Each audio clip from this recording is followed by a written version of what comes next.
کا انعقاد کیا گیا.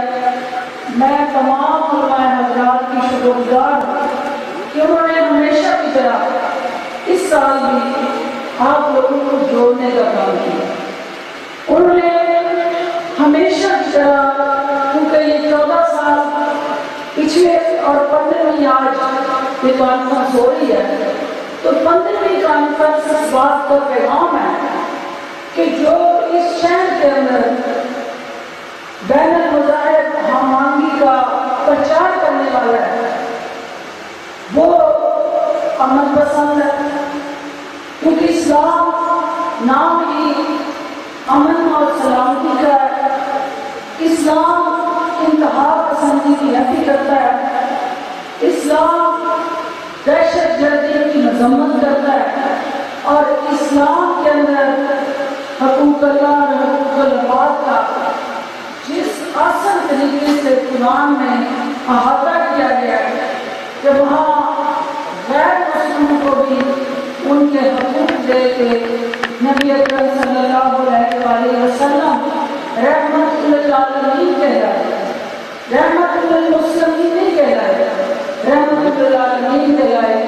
تو جن کے دانا جو ہیں وہ رحمت للعالمین کا لقب لے کے اس دنیا کے اندر بسنے والے جو ہیں سب کے لیے محبت، امن، پیار اور بھائی چارے کا درس دیتے ہیں.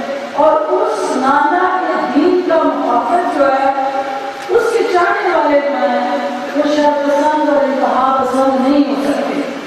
اس کانفرنس کا مقصد آپ لوگوں کو اکٹھا کر کے جوڑ کے اس عظیم قربانی کا جو حقیقی فلسفہ درس ہے اس کو عام کرنا ہے. اور بہت اچھا علماء حضرات نے اپنے اپنے انداز سے حدیت مبارک پیش کیا. ایک بات جس کو میں دہرانا چاہوں گی کہ محرم وقت لباس کو تبدیل کرنے کا نام نہیں ہے. کیا آپ نے محرم میں کالے کپڑے پہن لیے، آپ نے اپنے ساتھ علی کا جانے والا یا حسین کا ماننے والا رکھ لیا تو آپ حسینی ہو گئے.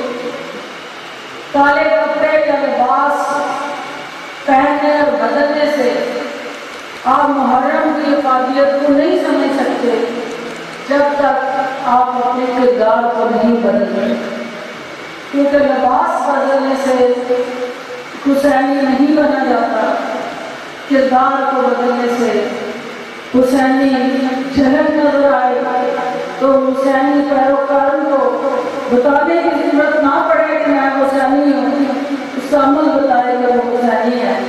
تو میں کیونکہ ہماری خاص طور پہ نساء کالج کی جو یہاں بچیاں انہوں نے 3 گھنٹے یہاں اس پروگرام میں شرکت کی، ان کا وقت ہوتا ہے ظاہر کالج کا 12:30 وہ یہاں سے تشریف لے کے گئیں.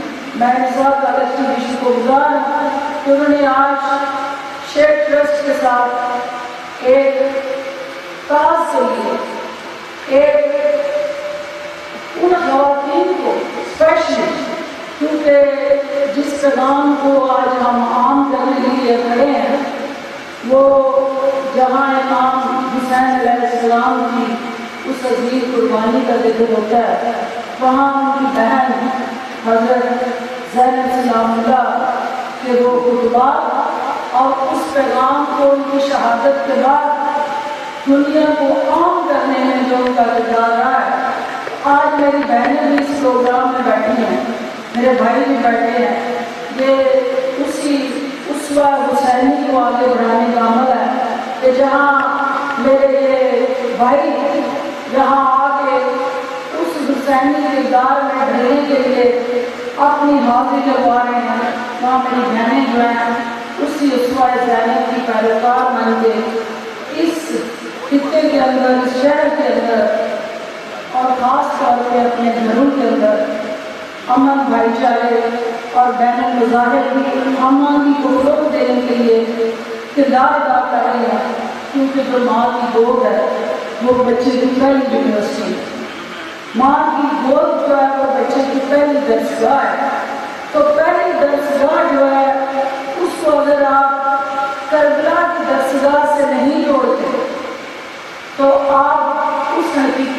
وظیفے سے محروم رہتے ہیں، کیونکہ کربلا ایک خود بہت بڑی رستہ ہے، اور کربلا سے جس نے سیکھا اس نے الٹیمیٹلی دنیا اور آخرت میں اپنے آپ کو ذلیل و رسوا ہونے سے بچایا۔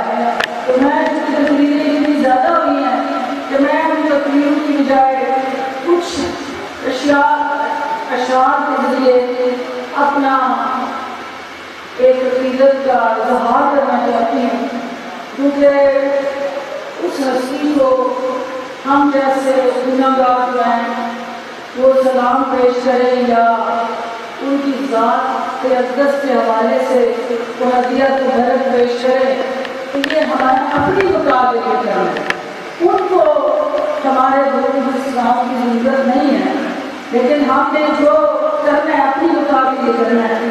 تو لہذا میرا خدا جسے عروج کمال دیتا ہے، میرا خدا جسے عروج کمال دیتا ہے، اسے بطول کی چوکھٹ پہ ڈال دیتا ہے۔ میرا خدا جسے عروج کمال دیتا ہے، اسے بطول کی چوکھٹ پہ ڈال دیتا ہے۔ فرق نہ ہو کسی کو تو بس یا حسین کہو، فرق نہ ہو کسی کو تو بس یا حسین کہو، یہ نام وہ ہے جو شجرے نکال دیتا ہے۔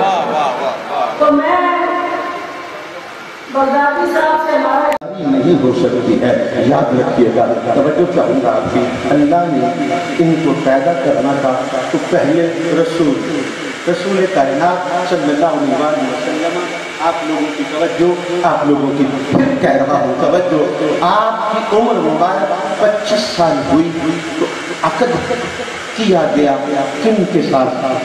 اس وقت کا پلید معاشرہ جسے طاہرہ کہتا تھا، نام ام المومنین محسنہ کائنات محسنہ اسلام حضرت خدیجہ الکبریٰ سلام اللہ علیہا۔ میں سلام اللہ والا ہوں، رضی اللہ والا وہ ہوتا ہے جس کے دل کے اندر یہ خیال ہو کہ اللہ کبھی ان سے ناراض تھا، نہیں، میں سلام اللہ علیہ والا ہوں، علیہ السلام والا ہوں۔ اللہ جب اس گھرانے سے کبھی ناراض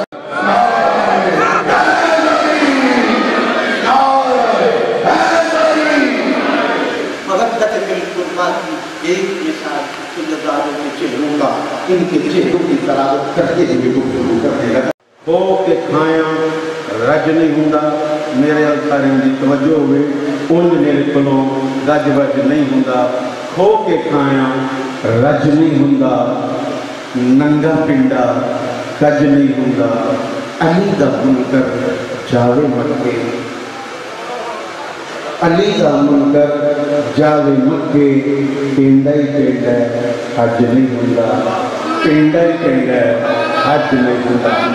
لاؤ نا نارا مارو نا بابا جی، جے تواڈے کول نہیں آواز تے مینوں اللہ نے دتی ہے۔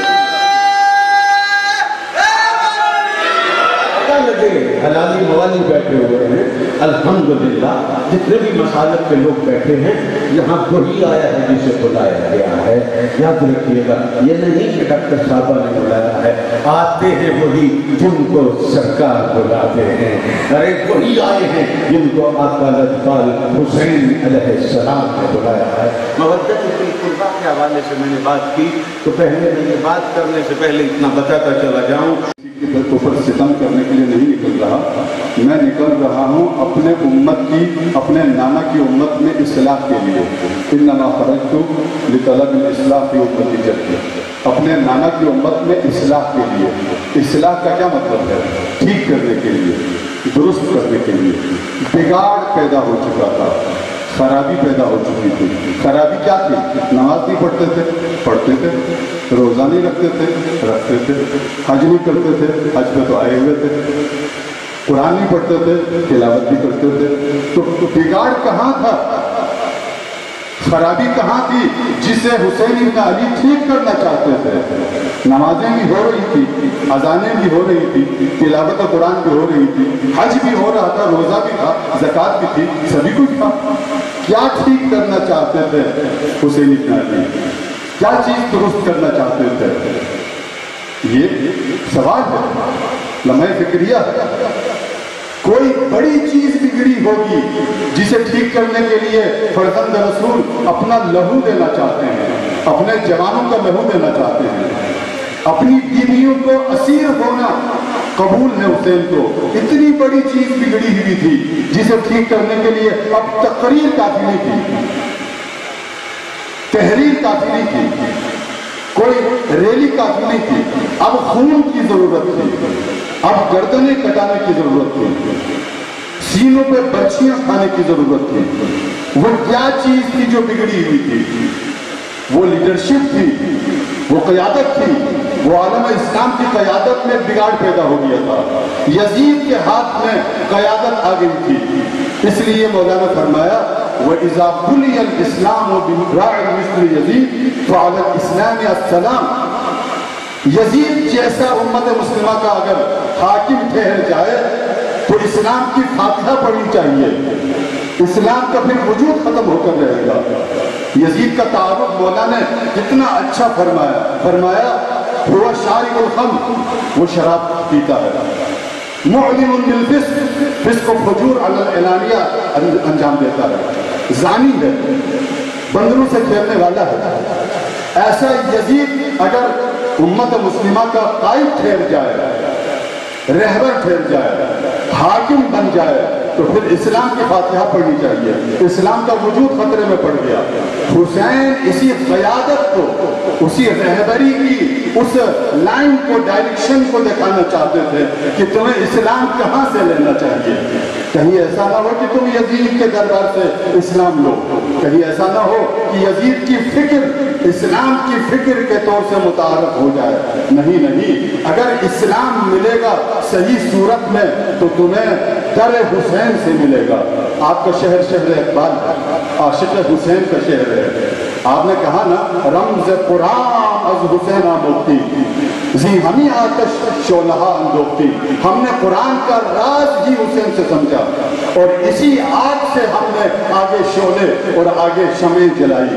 کثیر تعداد میں مسلمانوں کے ہوتے ہوئے بیار و مددگار کیوں تشریف لائے اور کربلا میں آ کر مسلمانوں ہی کے گھیرے میں پڑ گئے. وجہ یہ تھی کہ مولا اس تحریک کو کتنی تعداد میں لوگ نکلے، کیوں نہیں نکلے؟ سوال تو ہے، آپ کا سوال ہے. آپ مطالعہ کرتے ہیں، اسٹڈی کرتے ہیں. آپ مدینہ چھوڑ کر کربلا کی طرف اپنے پورے کنبے کو لے کر آئے ہیں تو آپ سے بہنوں سے بھی، بہنیں بھی ہیں، برادران بھی ہیں. ہماری خواہر محترمہ فردوس عاشق آوان صاحبہ بھی ہیں، صاحب مطالعہ ہیں. سوال یہ ہے کہ مدینہ سے ہزاروں مسلمان وہاں موجود تھے، کتنے ساتھ نکلے فرزند رسول کے ساتھ؟ فرزند رسول مکہ میں 4 ماہ قیام کر چکے. اس کے بعد کربلا کے لیے نکلے. حج کا موقع تھا، لاکھوں مسلمان حج کے لیے آئے ہوئے تھے. آپ نے کوئی چھپ کر سفر نہیں کیا. ڈنکے کی چوٹ پر 8 ذی الحج کو مکہ چھوڑا. وہاں سے کتنے نکلے آپ کے ساتھ؟ آپ نے بہت تشریف کی، آؤ میرے ساتھ چلیں، آئیے. کتنے نکلے؟ سارے حج پہ آئے تھے مسلمان کو، صحابہ زیادہ تھے. کتنے نکلے؟ اگر نہیں نکلے تو کیوں نہیں نکلے؟ دین کی پناہ حسین ہے، ہاں کہ دین کی پناہ حسین ہے. ایسا بادشاہ حسین در دست یزید اللہ کی ولایت لا الہ حسن حسین. حضرت ابراہیم علیہ السلام نے سیدہ حاجرہ سلام اللہ علیہ کو اور حضرت اسماعیل علیہ السلام کو سرزمین عرب کے لگ کر صحرا میں چھوڑا اور ہاتھ بلند کیے، اے رب میں ان کے لیے دعا کرتا ہوں، ان کو آباد کرنا، ان کی حفاظت کرنا.